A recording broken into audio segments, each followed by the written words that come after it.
Pokemon Horizons episode 12, The Future I Chose, just aired and it had Ludlow reveal a Pokemon that he owns. Let's talk about it. The episode begins right where we ended last time, with Arboliva showing Liko, Roy, and Mollie the dry lands in Arboliva Forest. The forest Pokemon are losing their habitat if this keeps up, so Liko comes up with the idea to rebuild the forest themselves. She starts commanding Sprigatito to gather some berries, which links to the games since picking berries allows you to plant more trees. Mollie and Chansey help out with the berry gathering, as Roy and Fuecoco are in charge of plowing the soil. The stomping tantrum that they learned versus Brassius has come super in handy ever since they learned it, so it was a really well learned move. Sadly, the berries wouldn't grow without any water, but wait, it's time for Nidothing's video. Today's lecture is about Pokemon abilities, and she talks about how multiple Pokemon can have the same abilities, but also how there can be two of the same Pokemon, but they could have totally different abilities. Also, Dot messages Friede, Murdock, and Orla, saying there's been some signal interference around the ship, which is why they couldn't contact the other crew. So, Friede decides to go check on them.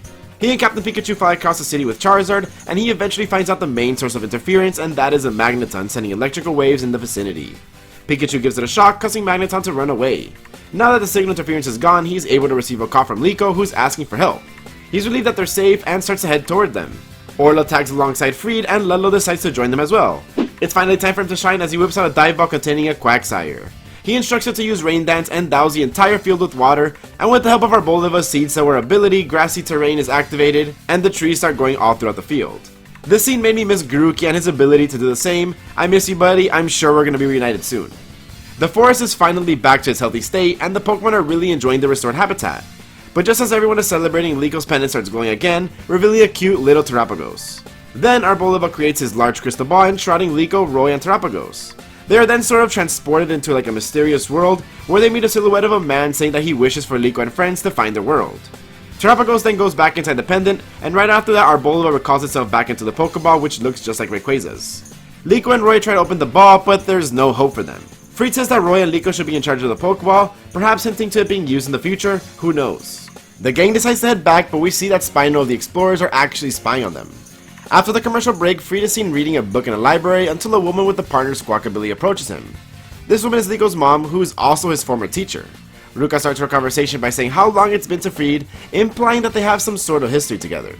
Friede asks where she's been since he's been trying to contact her all this time, but Ruka says that she's been waiting with her mother and she couldn't take the call. Squawkabilly then starts a funny scene with repeating danger and then getting the librarian to shush them. Perhaps they would have gotten shush if they were subscribed to my channel, so if you don't want to get shush and you're enjoying the video thus far, make sure to hit the subscribe button. Meanwhile, Roy starts reading the books of Liko's dad, and he's instantly flabbergasted by the cover picture of this one because it's the same story that his grandpa used to read him when he was a kid. Friede and Ruka walk outside in the sunset and they talk about the Pokeball that Friede has been researching. She talks about the story about 100 years ago there was a person that had it. Liko and Roy open the book and we see pictures of Black Rayquaza and 5 other Pokemon, and one of them looks like Arboliva, probably the exact same giant Arboliva they saw in the forest. They then go over the story of how exactly the Pokeball came to be and how the Pokemon have been spread out, with Roy coming to the conclusion that this must be the Arboliva from today. Friede and Ruka continue their conversation about the pendant. Ruka doesn't know anything about it and she reminds us that her mom gave it to Riko when she started to go away for her schooling. Squawkabilly then flies away and tells him that the location of Liko's grandmother is in Galar. Liko calls her dad to try to learn more information about the book, and he tells her that this was a story that Liko's grandmother had told him, and he then made that story into a book. Liko's a bit confused and asks her if it's a true or fake story, and Alex says, well, they should just leave it as fiction. From a writer's perspective, it's so obvious that it's obviously not fiction and actually what happened. Liko decides that alongside Roy, they're gonna find the other Pokemon with ancient Pokeballs in order to find out the mystery of the pendant. The gang is gathered at the ship again, and they decide to go to Galar because Liko was in charge of the decision. The Rising Voltaclers all make their iconic hand sign, and for the first time ever, Ludlow also joins with them. Outside we see a BEM and the Magnemite outside the Brave Asagi, and it turns out that these are the Pokemon that are spying on the Rising Voltaclers to help gather information for Spinal. Now, this was a good conclusion to episode 11, but I was quite surprised with how quickly that plot got ended off in this episode. This was another setup episode, but rather than being for the next episode, it was like a big setup for all the events to come. We basically just got the plot of what's to come for the show, and we got Liko and kind of in turn Roy's mission for the series. Instead of collecting gym badges though, they'll be collecting ancient Pokeballs.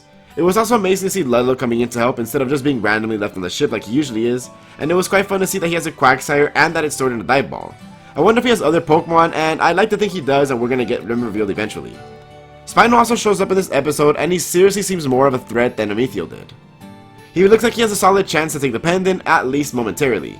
I truly wonder if the Arboliva will be used in battles by either Roy or Liko, or if it's just gonna show up to talk to the next ancient Pokemon and convince them that Roy and Liko are good and that it should join them too.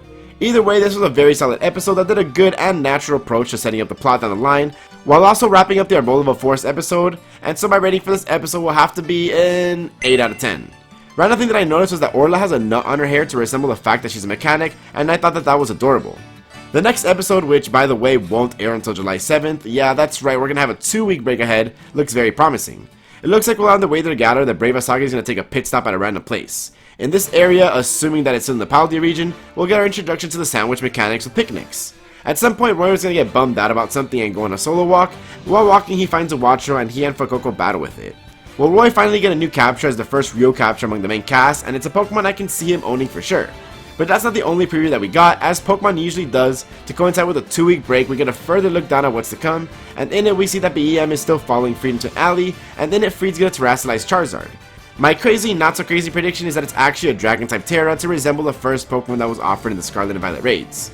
The other huge thing we got is the fact that IONO is finally coming to our anime screen. Besides Nemona and Larry, I think that she's probably the third most popular character out of the games, so the fact that we're getting her this early is going to be awesome. It looks like she's going to be friends with Dot of all people, really proving the opposites do attract, and it looks like they're going to be collabing on a video or something.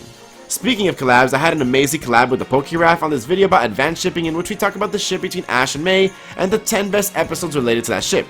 Today did such an amazing job of setting up the next episodes in a way we haven't gotten. We see that the other ancient Pokeballs are out there carrying these Pokemon, but what do you think they are? The only one I think I can get is this being a Lapras, and this one looks like it could be one of the dogs from the Paldea region. Not sure, but would totally love to hear your thoughts on that. Make sure to answer the question with the hashtag QLTD so I know you're a real one. And of course, if you made it this far into the video, I want to say that I truly appreciate you. But with that being said, it's been your boy Luap, and I'm out. Peace.